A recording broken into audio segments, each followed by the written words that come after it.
প্রিয় দ্বাদশ শ্রেণীর শিক্ষার্থী বন্ধুরা, পরিবেশবিদ্যার গুরুত্বপূর্ণ এমসিকিউ প্রশ্ন নিয়ে আজকের এই ভিডিওটিতে হাজির হয়েছি। সময় নষ্ট না করে প্রশ্নগুলিকে অধ্যয়ন করো, সাফল্য তুমি পাবেই পাবে।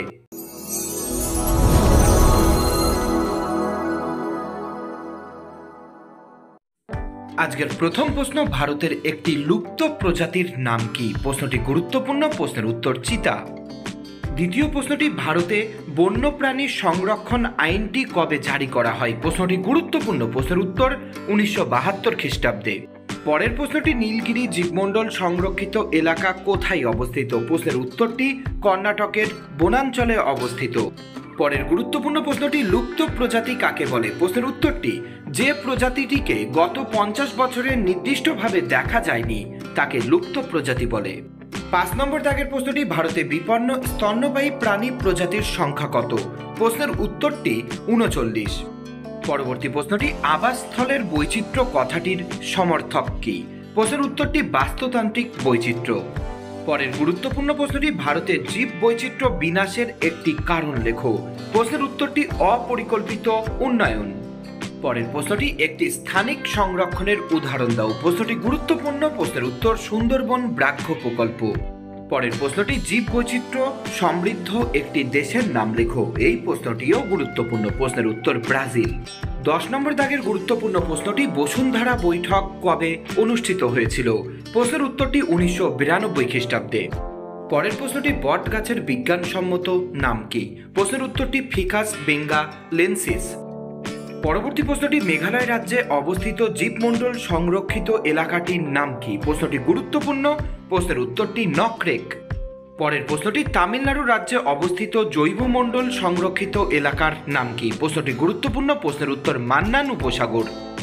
পরের প্রশ্নটি, ভারতে জৈব বৈচিত্র্য সংরক্ষণ আইন কবে চালু হয়? প্রশ্নটি অধিক গুরুত্বপূর্ণ, প্রশ্নের উত্তরটি 2002 সালে।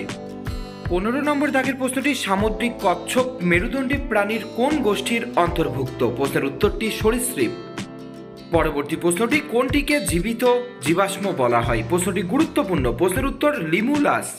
পরের প্রশ্নটি, উভচরের বৈচিত্র্যের নিরিখে বিশ্বের মধ্যে ভারতবর্ষের স্থান কত? প্রশ্নের উত্তরটি 15। পরের গুরুত্বপূর্ণ প্রশ্নটি, পেরিয়ার জাতীয় উদ্যানটি কোথায় অবস্থিত? প্রশ্নের উত্তরটি কেরলে। পরের প্রশ্নটি, নারকেল গাছের বিজ্ঞানসম্মত নাম কি? প্রশ্নের উত্তরটি কোকোস লুসিফেরা।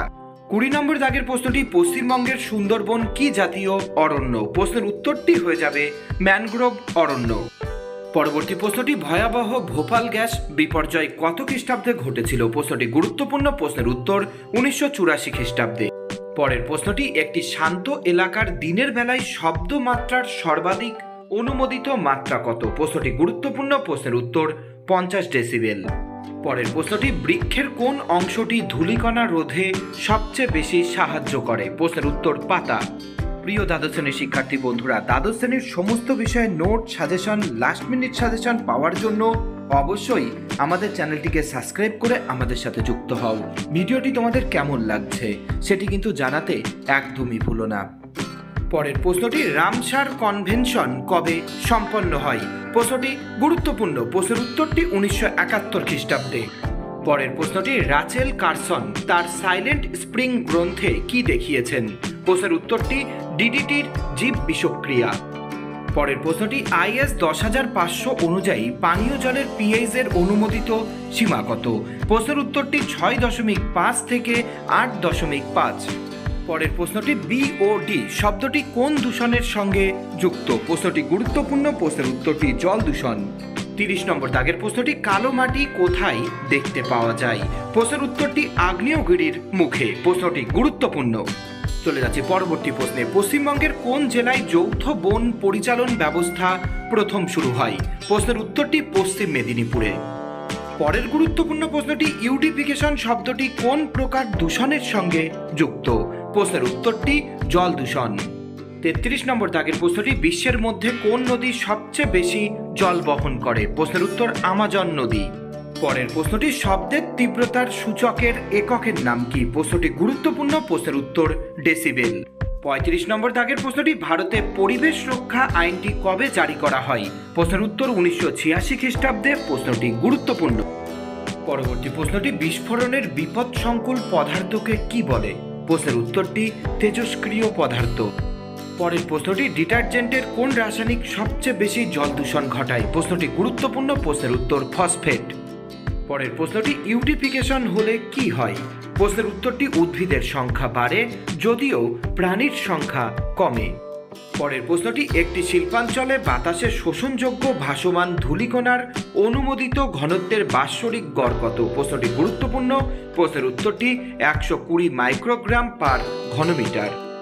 40 নম্বর দাগের প্রশ্নটি ভারতে বাস্তুতন্ত্র চিহ্নিতকরণ আদেশনামাটি কবে জারি করা হয়? প্রশ্নটি গুরুত্বপূর্ণ, প্রশ্নের উত্তর 1994 খ্রিস্টাব্দ। পরবর্তী প্রশ্নটি পুনর্নবীকরণযোগ্য সম্পদ কোনটি? এই প্রশ্নটিও চূড়ান্ত গুরুত্বপূর্ণ, প্রশ্নের উত্তর বন সম্পদ, জ্বালানি কাঠ। পরের প্রশ্নটি মালি সভ্যতা কোন দেশের সঙ্গে যুক্ত? প্রশ্নটি গুরুত্বপূর্ণ, প্রশ্নের উত্তর আফ্রিকা। পরবর্তী গুরুত্বপূর্ণ প্রশ্নটি পার্থিব মূলধনের একটি উদাহরণ দাও? প্রশ্নের উত্তর জল। পরের প্রশ্নটি কোন শক্তি উৎসটি নবীকরণ অযোগ্য? প্রশ্নের উত্তরটি প্রাকৃতিক গ্যাস। 45 নম্বর দাগের প্রশ্নটি প্রতি বছর কত পরিমাণ জমি মরুভূমিতে পরিণত হয়? প্রশ্নটি গুরুত্বপূর্ণ, প্রশ্নের উত্তর 40 লক্ষ হেক্টর জমি। পরের প্রশ্নটি সারা বছর ধরে একই জমিতে বিভিন্ন শস্যের আবর্তন চাষ করলে শস্যের উৎপাদন কেমন হয়? প্রশ্নের উত্তরটি শস্যের উৎপাদন বেশি হয়। পরের প্রশ্নটি পরিবেশের ওপর কৃষির প্রভাব নিয়ে উদ্বেগের কারণ কি? প্রশ্নের উত্তর কীটনাশক। পরবর্তী প্রশ্নটি সব থেকে গুরুত্বপূর্ণ কিন্তু দীর্ঘস্থায়ী কুপ্রভাবযুক্ত কীটনাশক কোনটি? প্রশ্নের উত্তরটি ডিডিটি। প্রশ্নটি গুরুত্বপূর্ণ। পরের গুরুত্বপূর্ণ প্রশ্নটি যে মাটিতে প্রচুর পরিমাণে মৃত বা পচা গলা জৈব অবশেষ থাকে তাকে কি বলে? প্রশ্নের উত্তর হিউমাস। চলে যাচ্ছি 50 নম্বর দাগের প্রশ্নে ফাঙ্গাস বা অনুছত্রাক কি হিসেবে কার্যকর হতে পারে? প্রশ্নের উত্তর আগাছানাশক হিসেবে। পরের প্রশ্নটি মৃত্তিকার ভৌত উপাদানের একটি উদাহরণ দাও? প্রশ্নটি গুরুত্বপূর্ণ, প্রশ্নের উত্তর জল। 52 নম্বর দাগের প্রশ্নটি একটি জৈবিক আগাছানাশকের উদাহরণ দাও? প্রশ্নের উত্তরটি সূর্যমুখী। পরের প্রশ্নটি পৃথিবীর কত শতাংশ মানুষ প্রতি বছর কীটনাশকের বিষে মৃত্যুবরণ করে? প্রশ্নের উত্তরটি হয়ে যাবে 4 লক্ষ মানুষ। পরের প্রশ্নটি মাইকোরাইজারের একটি উদাহরণ দাও? প্রশ্নটি গুরুত্বপূর্ণ, প্রশ্নের উত্তরটি হয়ে যাবে গ্লোমাস। 55 নম্বর দাগের প্রশ্নটি কোনটিকে সবচেয়ে উর্বর হিসেবে গণ্য করা হয়? প্রশ্নের উত্তরটি অ্যালুভিয়াল মাটি। পরবর্তী প্রশ্নটি অত্যাধিক সেচের ফলে মৃত্তিকার কি পরিবর্তন ঘটে? প্রশ্নের উত্তরটি লবণাক্ততা বাড়ে। পরের প্রশ্নটি মাটির প্রধান 3টি উপাদান কি কি? প্রশ্নের উত্তর কাদা, বালি ও পলি। পরের প্রশ্নটি কৃষি সেচের ফলে লবণাক্ততার উচ্চসীমা কত? প্রশ্নের উত্তর 5 ppT। পরের প্রশ্নটি কোন ব্যারেজের জন্য পাঞ্জাবে সবুজ বিপ্লব সম্ভব হয়েছে? প্রশ্নটি অধিক গুরুত্বপূর্ণ, প্রশ্নের উত্তর ভাখরা নাঙ্গাল। 60 নম্বর দাগের প্রশ্নটি সবচেয়ে পুরনো লোকায়ত কৃষি বন পদ্ধতিটির নাম লেখো? প্রশ্নটি গুরুত্বপূর্ণ, প্রশ্নের উত্তর ঝুম চাষ। পরের প্রশ্নটি কোনটির প্রভাবে নীল শিশু সিন্ড্রোম সৃষ্টি হয়? প্রশ্নের উত্তরটি অধিক নাইট্রোজেন। পরের প্রশ্নটি চাষের জমি থেকে কোন ক্ষতিকারক গ্যাস নির্গত হয়? প্রশ্নটি গুরুত্বপূর্ণ, প্রশ্নের উত্তর মিথেন। পরবর্তী প্রশ্নটি উন্নয়নশীল দেশে নিবিড় কৃষিকাজের ফলে কি নষ্ট হচ্ছে? প্রশ্নের উত্তরটি পরিবেশ নষ্ট হচ্ছে। পরের প্রশ্নটি ভারতের একটি জৈব বৈচিত্র্যের হটস্পট অঞ্চলের নাম লেখো? প্রশ্নটি গুরুত্বপূর্ণ, প্রশ্নের উত্তর পশ্চিমঘাট বনাঞ্চল। 65 নম্বর দাগের প্রশ্নটি আন্দামান নিকোবর দ্বীপপুঞ্জে কত প্রজাতির সপুষ্পক উদ্ভিদ পাওয়া যায়? প্রশ্নের উত্তর 2000টি। পরের প্রশ্নটি মায়া সভ্যতার বিনাশের প্রধান কারণ কি? প্রশ্নের উত্তর আবহাওয়ার পরিবর্তন। পরের গুরুত্বপূর্ণ প্রশ্নটি একটি বসতি এলাকায় রাতের বেলায় শব্দমাত্রার সর্বাধিক অনুমোদিত মাত্রা কত? প্রশ্নের উত্তর 45 ডেসিবেল। পরের প্রশ্নটি পৃথিবীর কত আয়তন জমি প্রতি বছর ভূমিক্ষয়ের কারণে নষ্ট হয়ে যাচ্ছে? প্রশ্নের উত্তরটি 30 লক্ষ হেক্টর জমি। পরের প্রশ্নটি গ্রীষ্মকালে ক্রান্তীয় এবং নাতিশীতোষ্ণ দেশের দিনের দৈর্ঘ্যের মধ্যে ব্যবধান কত? প্রশ্নের উত্তর 2 ঘন্টা। 70 নম্বর দাগের গুরুত্বপূর্ণ প্রশ্নটি প্রথম মানব পরিবেশ সংক্রান্ত সম্মেলন কোন সালে স্টকহোমে অনুষ্ঠিত হয়েছিল? প্রশ্নের উত্তরটি 1972 সালে। পরের প্রশ্নটি জীবের শ্রেণীবিন্যাসের ক্ষুদ্রতম একক কি?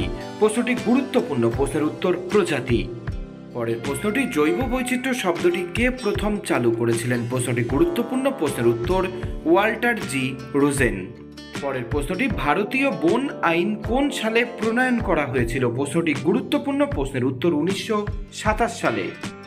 পরবর্তী গুরুত্বপূর্ণ প্রশ্নটি মাটির অম্লত্ব বৃদ্ধির মূল কারণ কি? প্রশ্নের উত্তর অধিক রাসায়নিক সারের প্রয়োগ। 75 নম্বর দাগের প্রশ্নটি 1974 সালের সমীক্ষা অনুযায়ী উত্তর নাইজেরিয়ায় আনুমানিক কত শতাংশ শস্য ক্ষেত্রে মিশ্র চাষ প্রচলিত ছিল? প্রশ্নের উত্তর 80% এর অধিক। পরের প্রশ্নটি কত সংখ্যক প্রজাতির উদ্ভিদ শুধুমাত্র উত্তর পূর্ব ভারতবর্ষেই পাওয়া যায়? প্রশ্নের উত্তরটি 1500 প্রজাতির উদ্ভিদ। পরের প্রশ্নটি ব্রান্ডল্যান্ড কমিশনের রিপোর্টের মুখ্য বিষয় কি ছিল? প্রশ্নের উত্তর সুস্থায়ী উন্নয়ন। প্রশ্নটি গুরুত্বপূর্ণ। পরের প্রশ্নটি বিশ্বের সমগ্র প্রাণী সম্পদের আনুমানিক কত শতাংশ ভারতবর্ষে পাওয়া যায়? প্রশ্নের উত্তরটি হয়ে যাবে 6.4%। পরের প্রশ্নটি গোয়ায় মোট স্থলভাগের কত শতাংশ খনি অঞ্চল দ্বারা আবৃত? প্রশ্নের উত্তরটি 14%। চলে যাচ্ছি আজকের সাজেশনের সর্বশেষ প্রশ্নে। আদিম উদ্ভিদ সাইট্রাস ইন্ডিকা ভারতবর্ষে কোথায় পাওয়া যায়? প্রশ্নের উত্তরটি তুরা জেলা অর্থাৎ মেঘালয়ে। এই ছিল তোমাদের পরিবেশবিদ্যা বিষয়ের গুরুত্বপূর্ণ এমসিকিউ প্রশ্ন। এই সমস্ত প্রশ্নগুলিকে যদি সঠিকভাবে অধ্যয়ন করতে পারো, এখান থেকেই তুমি এমসিকিউ প্রশ্ন তুমি তোমার পরীক্ষায় কমন পেয়ে যাবে। দেখা হচ্ছে অন্য কোনো ভিডিওতে।